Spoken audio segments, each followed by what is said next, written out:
provide for transportation, but it's limited, and after a certain amount of trips, they can't get any transportation, so we fill in with that. We get actually one of the private companies, and the person is picked up like a king or queen, and they go from door to door, so we pay for that transportation.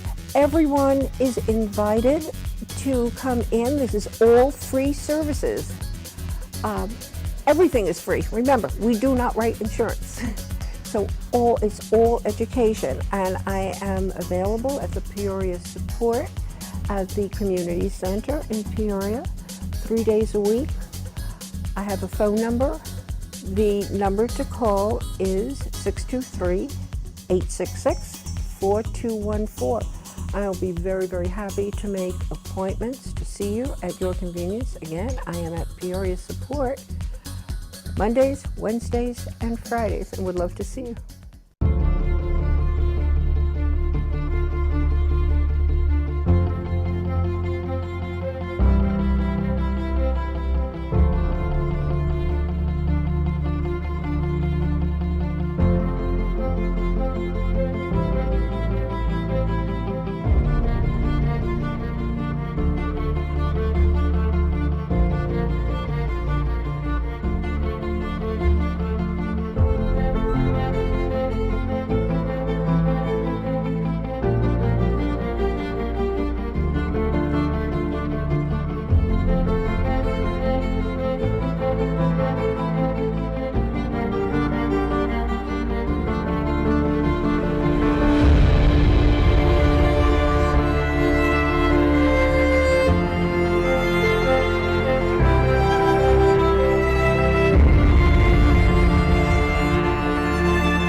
Having access to a connected transportation grid is an important part of a thriving city.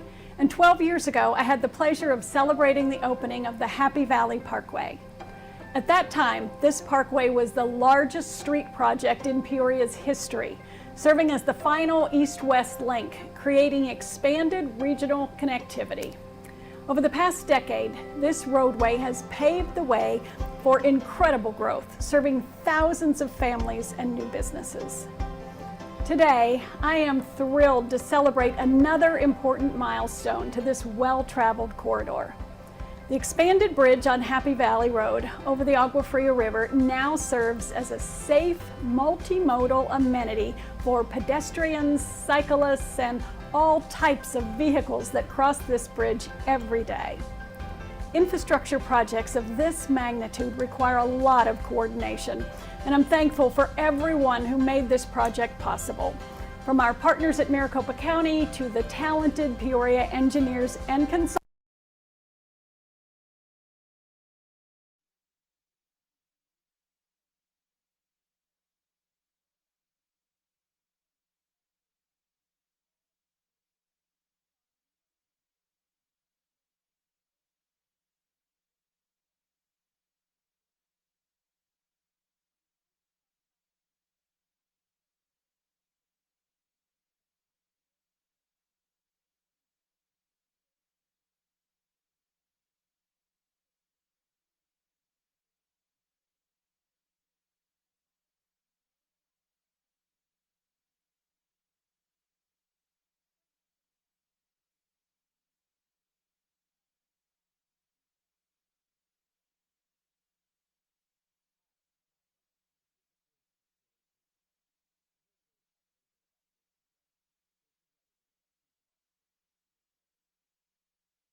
This meeting will now come to order.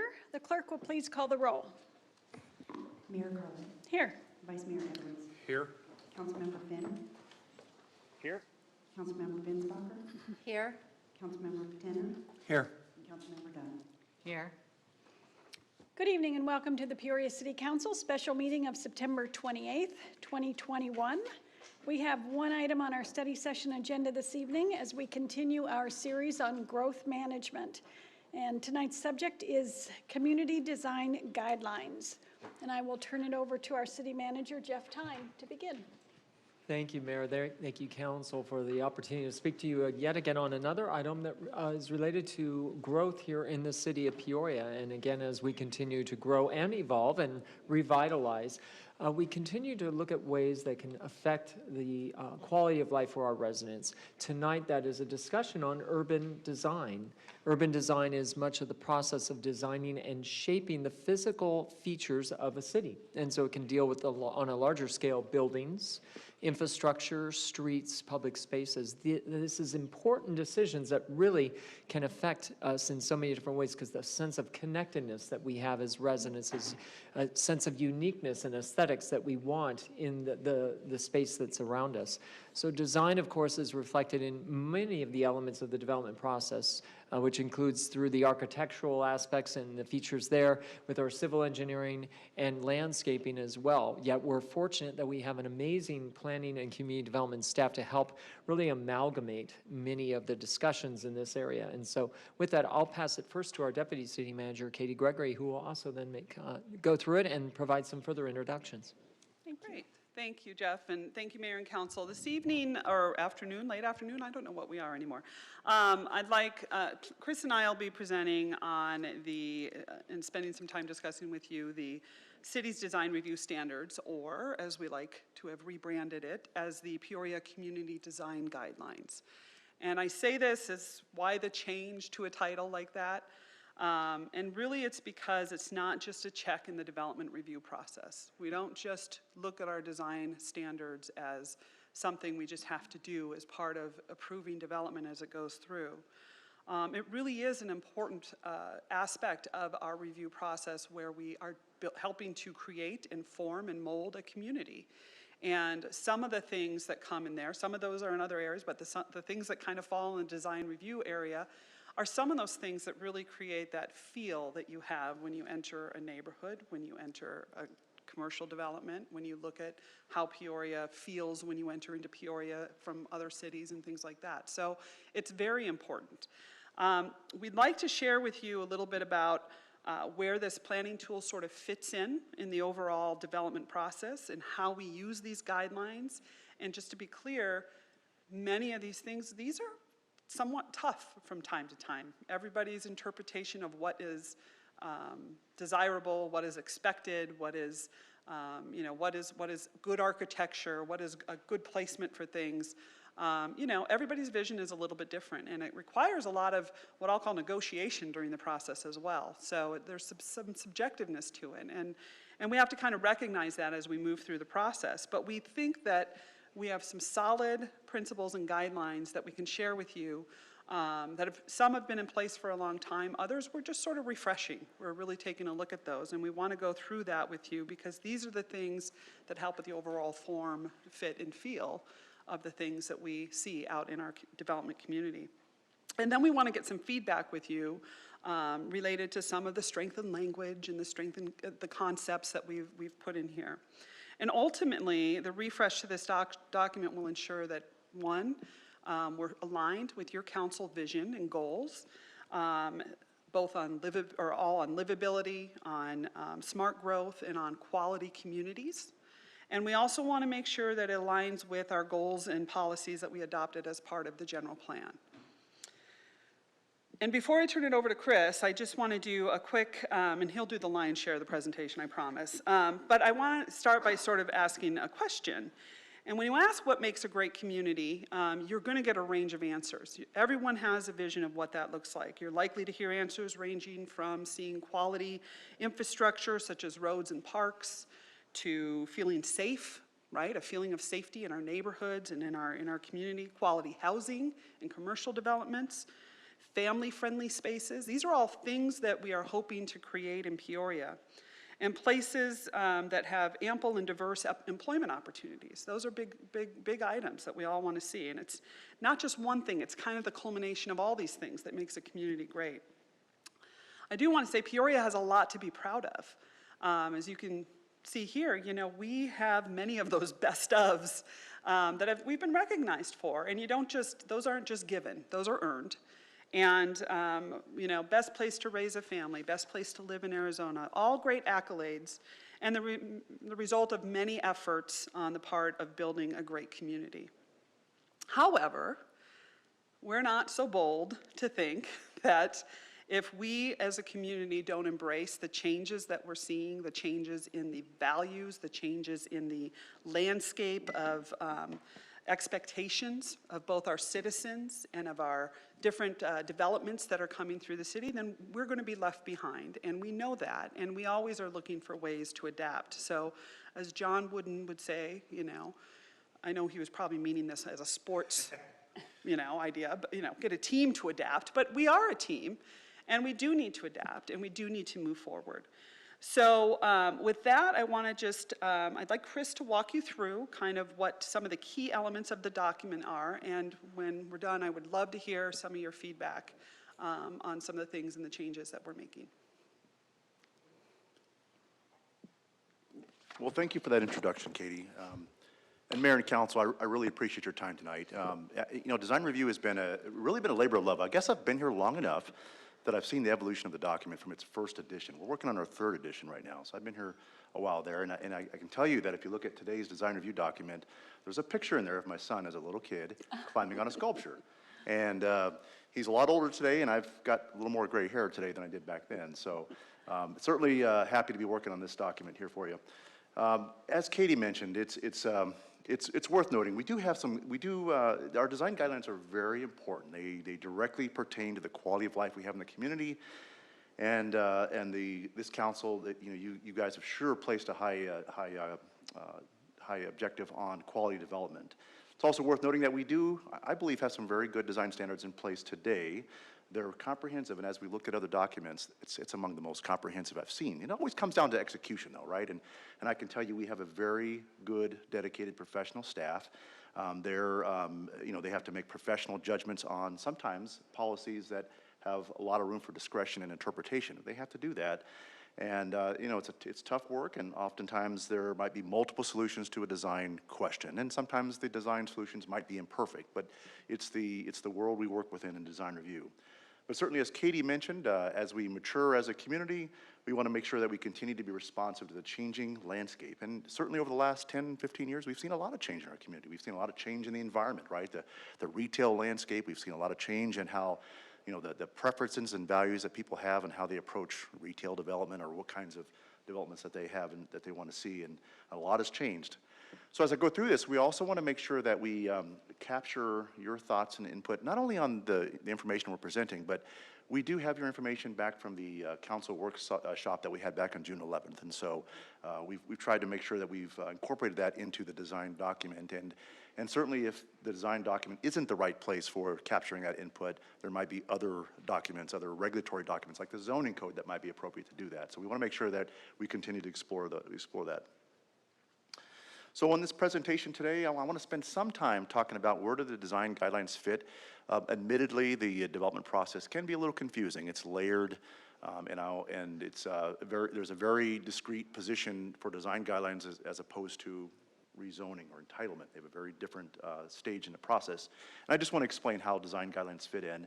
And then I want to spend the rest of the time talking about the draft community design guidelines that we have, and talk to you about some of those areas of emphasis. The intention would be that after providing this information tonight, we would continue to work through the process. I would like to come back in front of the council and present the proposed changes prior to asking you to take action on the document. So that would happen early next year, okay?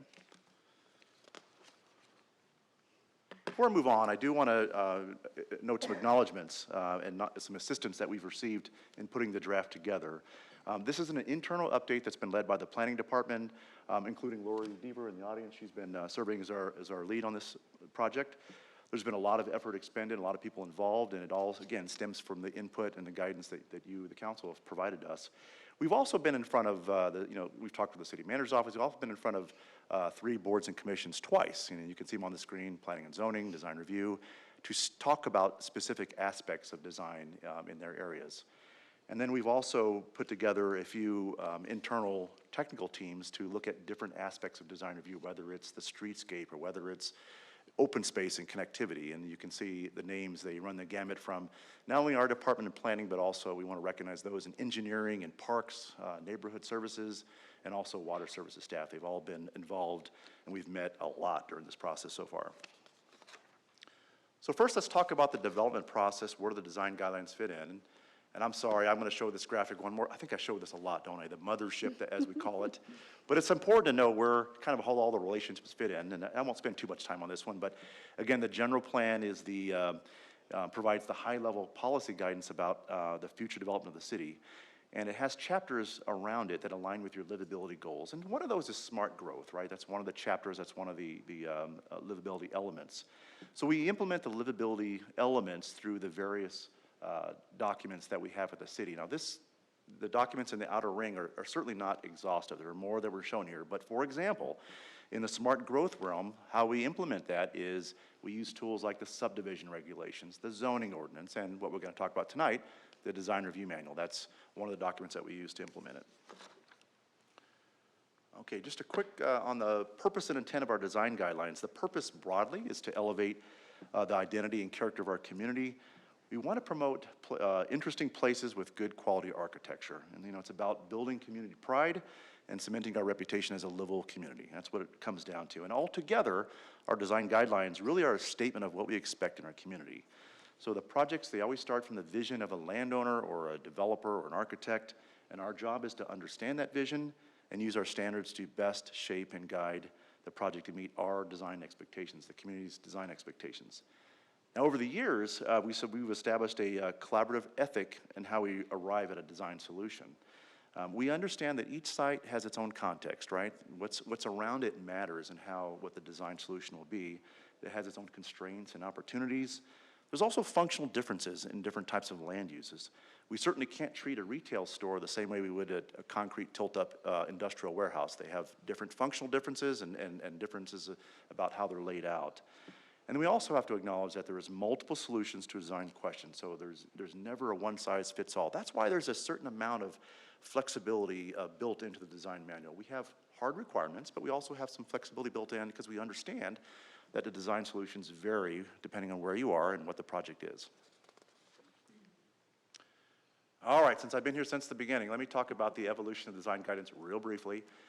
Our first design manual was adopted in 1997. And it was an attempt to provide a minimum baseline of expectations. And this was a scoring system. So we actually scored buildings, we scored sites, so you'd have to get a minimum score in certain areas. And I think it was a great starting structure, but I think what we learned and what we found out is that, boy, you sure can't quantify good design. You might have a passing score, but maybe you weren't completely satisfied with the result. It's just hard to quantify design. And so in 2008, we adopted the current version of the design manual. It's very comprehensive, it's qualitative. We adopted within the policies some specific use guidelines. For example, we have policies that pertain to big box development, drive-throughs and gas stations and utility boxes. And we also have special sections.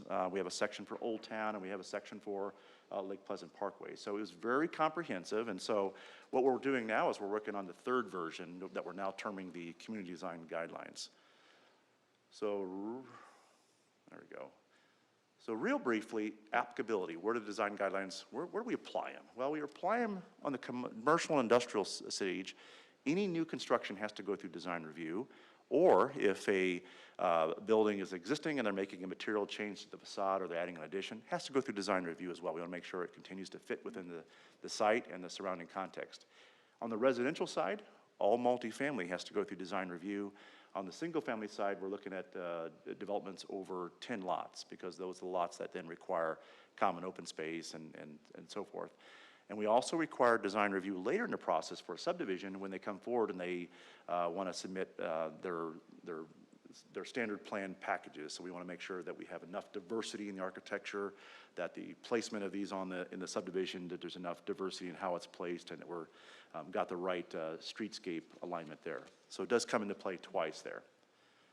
In terms of exemptions, tenant improvements. So anything within a building isn't subject to design review because we just look at the outside of it.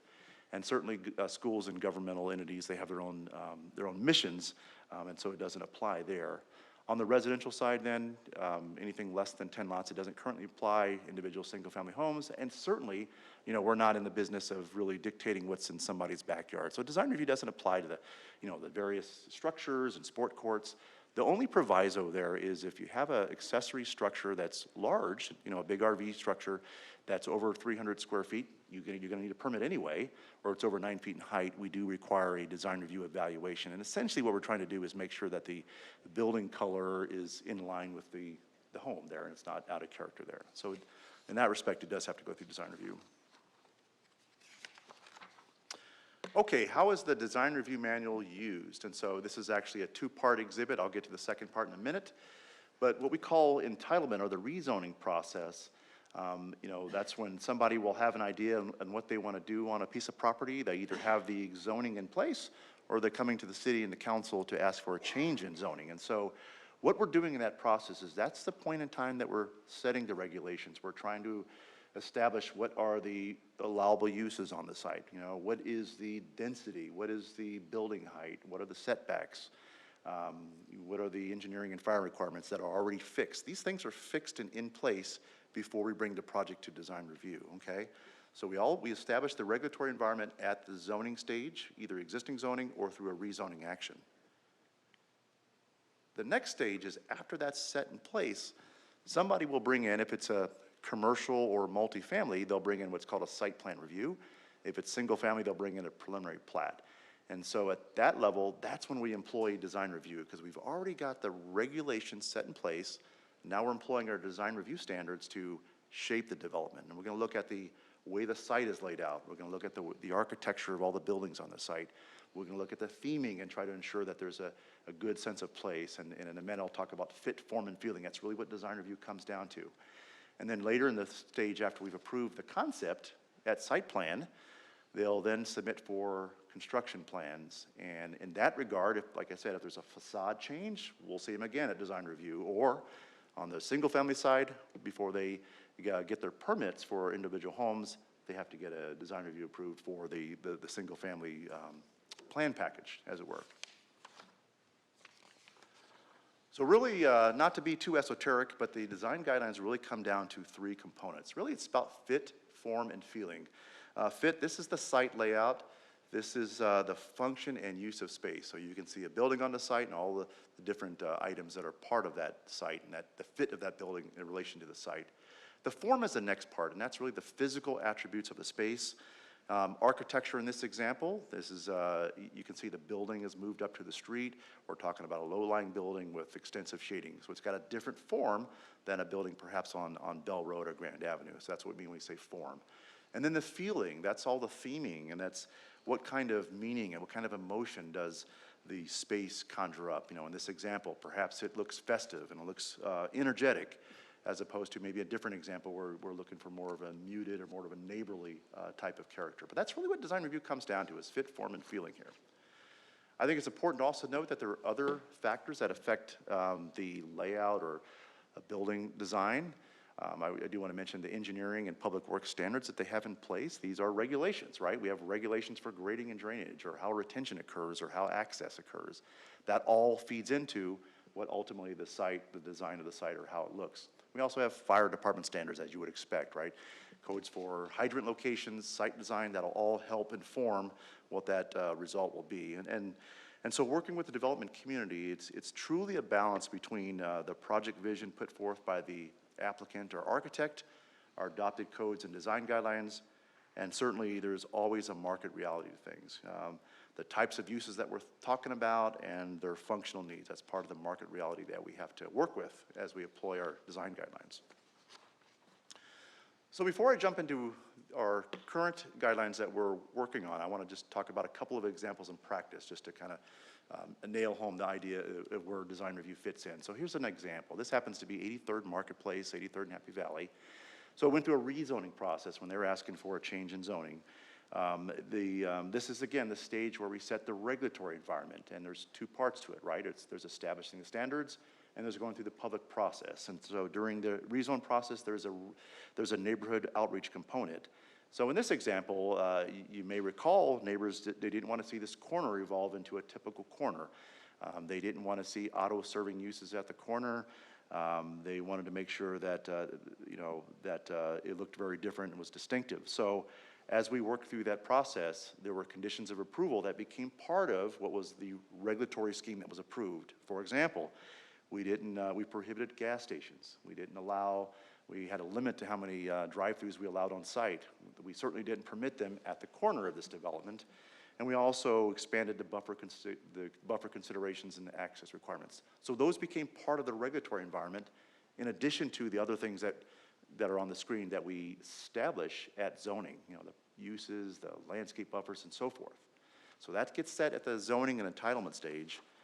And then when the project came in for site plan review, and we have approved the first and second phase of site plan, that's when we try to use the design guidelines to actually shape the development within the regulatory environment that's already been set. So for example, we have guidelines that said, you know what, we want to break up the parking field. We don't want a dominant parking field at the street. So we want buildings embracing the street. We want buildings to be laid out in a fashion that takes advantage of the viewscapes of the preserves and provides opportunities for public space. And so we have that between the two buildings at the corner. We also it was very important that we have four-sided architecture if we're going to push buildings to the street. There are examples in the city and other places where the execution wasn't quite as desired. We want to make sure we have four-sided architecture and we're not looking at the backs of buildings, and they're well appointed and that they have a good colors and material scheme to go with that. We also want to make sure the buildings have appropriate, we call it articulation, but essentially we don't want boxy buildings, right? We want buildings to have enough movement in the plane and enough movement in the roof line, enough undulation in the roof line so that we create interesting buildings and interesting sites here. So those are some of the types of elements that we're going to push the developer within the regulatory environment to promote a better site layout. All right, so I'm going to talk next about the design guidelines, but before I go there, let me pause. Is there any questions on some of the information I presented so far? Council? I have a question. Councilmember Binsbacher? Thank you, Mayor. I have this design right here made me think of, how we require open space in our developments. Is the requirement the same for commercial developments? Mayor, Councilmember Binsbacher, we, within our desert lands ordinance, we do require a certain amount of open space. That's part of that. But within our design guidelines, we also require gathering areas or public space. And there isn't a percentage that's allocated with that, but we do require that, and we do require that it be activated. So using those guidelines, we were able to push them to provide that corner treatment, as it were. Okay, so I'm going to... Chris, is gathering space, the addition of gathering space new for this segment of design guidelines? Mayor, council members, we do have, so there is policies today for public space and gathering areas. I think the changes that you'll hear me talk about is the activation and where they're located and the types of amenities that we want employed so that they're a lot more activated than just, a patio space somewhere. So that's the difference there. Thank you. Yes, Vice Mayor? Thank you, Mayor. Chris, so with open space, another question. So what about connectivity, not with this particular project, but say you had a project next door to this. Is there part of the policy to have like connectivity so that if you wanted to go from this shopping center to the next development, you didn't have to get in your car and drive around the corner, you could go with a little bit of ease between the two facilities? Mayor and Councilmember Edwards, that's a great question. We always are trying to push for connectivity, either vehicular connectivity, and sometimes that's you have to have a willing neighbor to allow that. We always try to push for pedestrian connectivity as well, through adjacent sites and through other points of interest. And so we try to push the site in a manner that it puts in place those opportunities for those connections. So certainly, we're always looking to do that, but you know that sometimes through the rezoning process, it can be challenging when we have neighbors that they may object to a certain connection point, and that's where as we look at this project, we have to look at it in a manner, this connectivity, walkability, it's all part of community health, right? A healthy community, being able to walk to certain areas, being able to access different areas. And so it's all part of that evaluation I think collectively we have to look at when we're looking at a rezone or down the line through a design review action.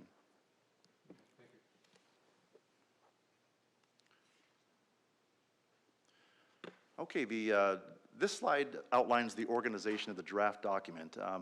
One of the new things that we're adding to it is a new chapter, and this is a chapter called Design Excellence, and we've provided a copy of that chapter in your packet. And I think it's important to have a chapter in Design Excellence. What that does is this is a statement of how this community defines design excellence. How do we achieve design excellence? What does it look like? And what is our philosophy and values? Okay, it's the principles that form the foundation of all the design guidelines that are in the document. And we've got a lot of very specific and detailed guidelines. We're not trying to be esoteric in this chapter, but it does. But when users ask us, what do we stand for? What do you mean by community design in Peoria? This is a chapter that stands alone and says, this is what we're talking about. These are the types of features and amenities that we're talking about when we look at excellence in design. So the document starts with the chapter rather starts with a guiding framework, and it has several components in the guiding framework. Context, place-based solutions. So we want distinctive settings that are compatible with the area. Sense of identity is important in this community. It's a recognition that development should enhance the community. We want interesting development that has its own flavor and it's not repetitious, right? We don't want monotonous development throughout the community. We want some distinction there. Community by design. We want innovative design. That's important because we want to continue to move forward, but we don't want to compromise quality, and that's important. Connectivity, to your point, Vice Mayor Edwards, to your point, connectivity is very important. We're always looking for ways to broaden access to the community. And again, as I mentioned, healthy communities are all about promoting multiple forms of access and multiple modes to get to a location. Walkability, I think, is self-evident there. Also, sustainability. We want to make sure that we encourage practices that minimize the footprint on the environment. So I don't have a slide for it, but there is the next section in your packet is how do we achieve design excellence? So there's a lot of discussion, more specific discussion on how do we achieve it, and that's part of that section. I think it's just important that we have just that overarching statement, chapter that really, I guess, provides guidance for the development community. All right, I'm going to go through some of the chapters, and what I'm going to do is as I go through each one, you're going to see some repetition in terms of the topics. I'm not going to go through each topic, but I will pause and talk about some of the areas that we're highlighting. With the residential chapter, this is single family and multifamily. So you can see on the screen, these are all the sub areas that we look at. We look at the entry design, how you enter a community, what's the character of the development, what's the theming package. Where are we placing buildings on the site? And we look at the specific architecture of all the buildings there. On the single family front, we want to make sure that we don't have single family homes that are overly garage dominant. So we actually have policies in place that limit the percentage of a plane that can be within the garage. I mean, things like that are employed there just so we have a little bit of diversity. Landscaping and shade, how that's employed on a site, the building colors and materials, richness in colors, richness in building materials. We want to try to promote timeless design if we can, and then access and connectivity. So these are some topical areas that you're going to see repeated in all the different sections. It's how we go about it, how we employ them are all different, again, based on the context and the land use there. So some specific things that we're looking at for residential, we're looking to, I use the word recalibrate, but recalibrate the amount of active open space that we require in single family and also on the multifamily side. So single family, right now there's a minimum number based on the lot size. We're reviewing that open space amount. A lot of times it just aligns with the retention basin. Maybe that's not appropriate. Maybe it needs to be more expansive than that. So we're looking to strengthen that part of it. On the multifamily side, we have minimum open space that's required based on the unit mix. Well, we're certainly looking to strengthen that as well, but we also need to recognize that as we go forward in community, in the growth of our community, there might be some more urban executions, right? I think we saw one at a council meeting last month with the Converge, was a more of an urban execution. So is the amount of open space as important as the amenity package that's provided with it? So you're in much more dense locations, and so I think we have to recognize just a little difference there between that and maybe an outlying location in a more suburban location. So we want to modify the types of amenities that they have to have in place in these open space areas. I mean, I think it's no longer adequate to just have a tot lot in a ramada and a retention basin. I don't think that's adequate. So I think we need to strengthen and address the different types of amenities that we expect in these open space areas. I think that's important. Building placement and also trying to improve and strengthen the product distinction. I think going back to the June 11th council workshop, that was one of the comments you made. You know, you want to see more distinctive development. You want to see different development, and I think we need to put the policies in place that promote that and push that. And also, I know we've had in the past discussions about, particularly on the residential side, about block length and how our streets look, and certainly we need to, we are updating, you know, maximum block length and the layout of streets and the traffic calming provisions that we would employ for those street segments. So these are just some of the highlights in that area. Let's go on to commercial and mixed use. Again, I should mention here with commercial and mixed use. In the current version, we lump industrial and commercial together. And I mentioned earlier on, they have two very different executions and very different functions. So we split them out. So here we're just talking about commercial and mixed use here. And so you can see a lot of the same topical areas. And, you know, some of the areas that we want to emphasize in this section include, we want to strengthen requirements for gathering spaces. We want to make sure that there's stronger language about where these gathering spaces are and the types of elements that would help activate these areas. I mean, I think before it was a menu of options and they weren't all necessarily very strong. And so we want to make sure that we have the strongest types of elements in these gathering spaces. Then they're appropriately situated so that they're not some, you know, placed in the back, that they're centralized and they satisfy a function as part of that development there.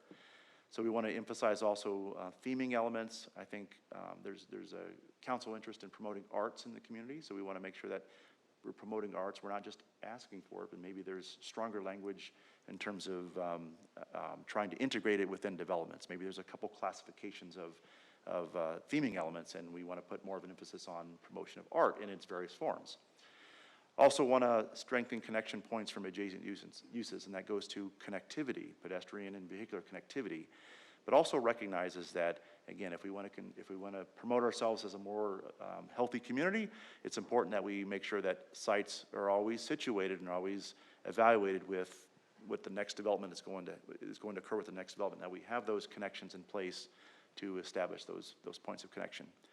And then I think we need to bolster our drive-through screening requirements. So this is one of those things where, you know, whether you like it or not, drive-throughs are part of our landscape, right? They're part of the United States landscape. They're everywhere, and so a lot of people utilize them, especially in the post-COVID condition. We're seeing heavier emphasis on drive-through locations, and so we want to make sure that we've got appropriate screening, and so that the drive-through isn't the dominant component on a site, and that it's appropriately screened and perhaps appropriately situated as well. So I think we need to bolster those requirements as well.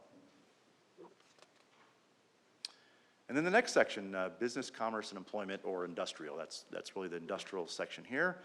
And I think, as I mentioned earlier, it's important that, and this is one of the things where we had difficulty in the past, because we've got some very specific guidelines for commercial, for example, and they don't always work too well when you've got an industrial execution, when you're looking at a concrete tilt-up building, and you're asking the developer to employ windows around the building and lots of roofline undulation. It doesn't work for their functional needs, and I think we need to recognize that there's a distinction between the two types of development types. And so through that, we've employed standards that recognize that there's a clear distinction between what I'll call the public realm, and that's all the areas where the public has access, right? Not behind the gates where the trucks are, but where they have access, and also understand that buildings have a functional purpose.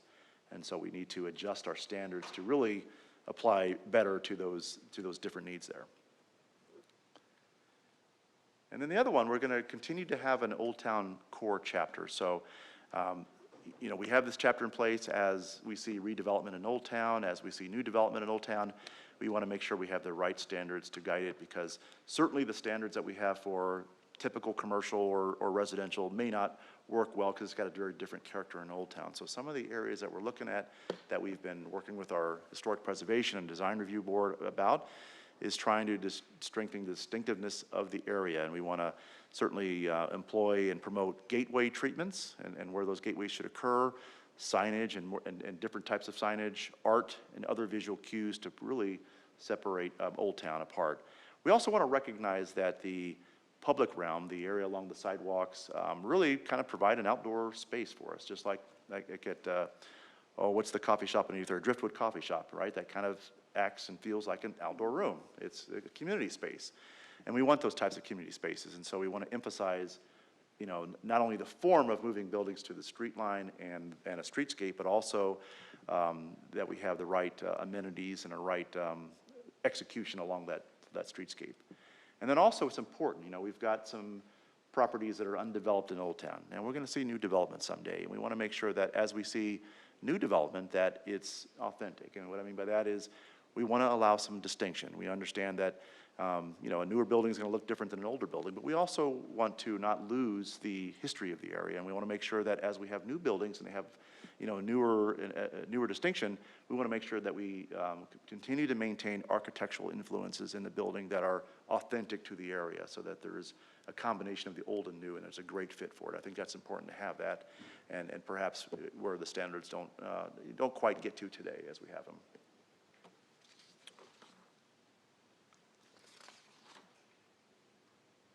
And the next thing I want to talk about, and the final thing is, and this is really a phase 2 as part of this project. I want to strengthen the role of the Design Review Board. So in the past years, you might recall we had 2 Design Review Boards. We had a Design Standards Board, and we had a Design Review Appeals Board. Drab, right? And the Design Standards Board, that was composed of citizens, and they helped us build the design standards. That was their job, was to build design standards. And then we had a Design Review Appeals Board, and to the extent there was ever an appeal, they would go to the Design Review Appeals Board. They were comprised of professionals, right? Architects, engineers, and so forth. And so we reconstituted our Design Review Board a couple of years ago. We combined it to one board, and now it's a combination of professionals and citizens on that board. And so that board's been in place for a couple of years. We've been meeting regularly. They've got a lot more meetings in front of them, but we've been meeting. They're a great group. And I think it's important, though, and this is why I think we need to strengthen the role. Right now, they would only see a project if there's an appeal, right? In other words, the staff and the developer can't come to an agreement on how we're employing a policy or how we're asking for a change. And then they would go to the DRB and they would make the decision. The reason that hasn't happened very often is the developer is very unlikely to want to remove the project from their hands or the staff hands and put it in the hands of a third party, right? So that hasn't happened very often. But I think it's important going forward that we identify an appropriate threshold of projects. We can look at it by the type of project, the size of the project, and I think it's a good practice to have a third party like a Design Review Board to provide that initial input on it, you know, perhaps at first review. Now, what I want to make sure we don't do is that we don't create this onerous process that you know, it unduly affects the progression of projects in the community. I think what we're trying to do is get good feedback on projects that really impact the community. And so that's what we'll have to work through as a Design Review Board and as a council, is what are those projects that are impactful that should go through a design review look in front of the Design Review Board. Certainly it's not every project. Some projects are small and certainly others are a lot bigger. So that's what we're looking at there, and that's really a phase 2 after we get through the design guidelines. Mayor and Council, I just want to, my last piece now is talk about the project schedule and where we've been. So we had the City Council workshop on the 11th. We've been working on the design standards internally, you know, most of this year. We've now gone through 2 study sessions with our Design Review Board, Planning and Zoning Commission, and HPC. We're going to continue to work on the standards, utilize the input we received tonight. We're looking to have some open houses with the community. The first open houses or information sessions will be specifically on Old Town core and residential sections. We're going to invite the home builders, the Multifamily Association. We've already had some contact. We want to make sure that they're comfortable with the new direction we're going and some of the new standards. And then later, the next month, we're going to have a second series of open houses, and that's more on the commercial and mixed use and employment section realms. Again, having discussions with those parties. The objective would be to kind of get all this folded together, come back in front of the city council in January of next year, have the next study session. I would talk to you about what we heard through that engagement process, talk to you about what are the large changes that we're proposing. And then the DRB, they're actually the body that makes the formal recommendation. So instead of Planning and Zoning Commission, it'll be the DRB, and then we would look to come back to council in February for your final consideration. So Mayor and Council, that's all I have, and I'd be happy to take any questions or input. Thank you. Councilmember Patena? Thank you, Mayor. So Chris, back in June, we had a city council workshop, and you talked about, I want to talk specifically about building design. You talked about timeless designs, what I thought was a pretty interesting concept. Is that the type of information that would go into this manual, talking about timeless designs? Mayor, Councilmember Patena, absolutely. Particularly when you look at the design excellence, you know, when we're talking about richness of materials and designs that are not just for today, but therefore we're trying, you know, the timeless is one of those terms that's hard to encapsulate, but what we're talking about is designs that, you know, that will not age out in 2 years, that we can see for a longer period of time. Okay. So we're really looking about the quality and richness of it. And then my second question is, how will you be able to convey this message to the developers that this is something that the city is interested in doing? Mayor, Councilmember Patena, that's a great point, great question. We do this, we have several conversations with developers all the time, every day, whether it happens at the pre-application process or when projects come in. We're constantly having that discussion, and we have to, you know, our staff has to be well-versed in the things that we're looking for, and we have to have those conversations with developer, starting with the design excellence, what our expectations are, and how we expect to move through the different design components. Chris, I've got a question. I noticed at one point, I think we were talking about residential, when you called our attention to landscaping and shade, but overall, is there a way to look at this design review guideline and find out where the city stands on its shade requirements for all various kinds of projects? Mayor, Councilmember, the answer to that question is probably in 2 places. I think part of the answer is in design review. We are always pushing for more shade, and shade in the right place, right? Not just shade for shade's sake, but in the right places. And it can be done through trees, or it can be done through man-made elements, and we're always trying to maximize shade. Additionally, when I talked about regulations, right, we also have on our work plan to take another look at our landscaping standards, our landscaping code. So we need to look at that and make sure that we have standards that reflect today's environment, right tree, right place, and that we have the right type of expectation along our streetscapes. That's more the regulation side, but certainly in design review, it also has a hand in this as well. So in other cities, I know that they have various requirements for parking lots, such as grocery store parking lots and so forth, that might require a lot more trees than we require. And so are we making a change in these design guidelines to require more shade in parking lots? Mayor, council members, I think what you're referring to is the regulations that we have in our landscape code and parking code about where we can, because that's more prescriptive, right? How many trees do you have to have on the site?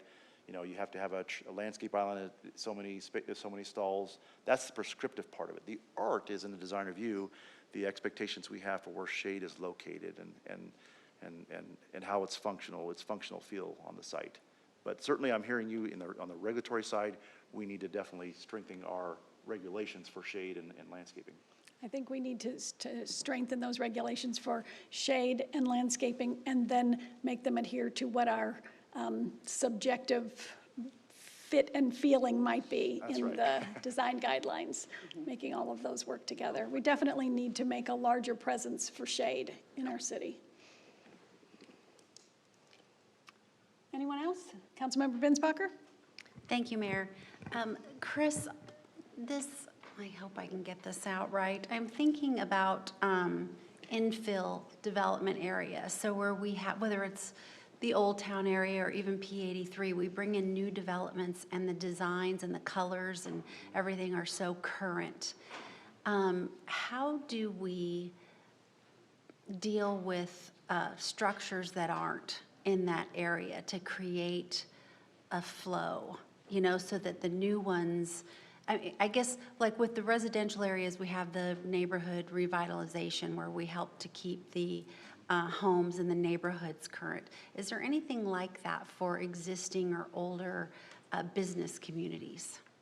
Mayor, Councilmember Bensbacher, that's a great question, and I tell you, infill development is tough, right? Yeah. And it depends on where you're at. I mean, if you're talking about the P83 area, we already have, through the general plan, this is where that connection to the general plan occurs, we have a land use designation that talks about the environment and the urban form that we're expecting there. We're looking for projects that are more urban, that are pushed to the street, that have energy and around them, and so that's kind of our guidance for the P83 area.